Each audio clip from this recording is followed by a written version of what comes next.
দর্শক, আজ আমরা আপনাদেরকে শোনাবো অসহায় এবং হতদরিদ্র আব্দুল লতিফ হাওলাদারের কথা।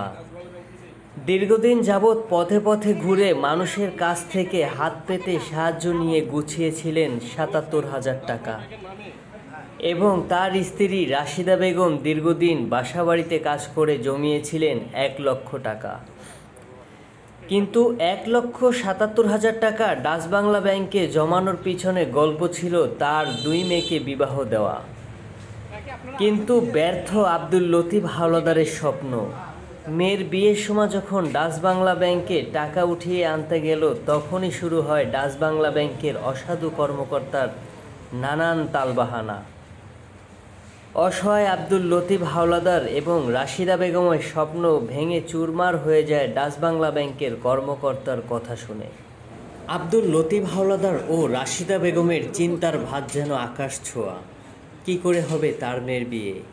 সর্বোচ্চটুকু যে ছিল ডাচ বাংলা ব্যাংকে। যথাযথভাবে এলাকার মানুষের সার্বিক সহযোগিতার মধ্য দিয়ে খুব কষ্টের উপরে বিয়ে হয়ে যায় আব্দুল লতিফের মেয়েদের। আজও তারা ডাচ বাংলা ব্যাংকের টাকা পাওয়ার জন্য অনেক রকম চেষ্টা করছে, কিন্তু অসহায় এবং অক্ষমতার কারণে ডাচ বাংলার কর্মকর্তারা তাদের কথার কোনো গুরুত্ব দেয় না। আব্দুল লতিফ ও রাশিদা বেগমের শেষ আশা ভরসা ফুটে ওঠে গণশুনানি দুর্নীতি দমন কমিশনের এক আয়োজনে, এবং ওইখানে ডাচ বাংলা ব্যাংকের কর্মকর্তাদের এক পর্যায়ে ছাই দিয়ে চেপে ধরে দুদকের কর্মকর্তারা।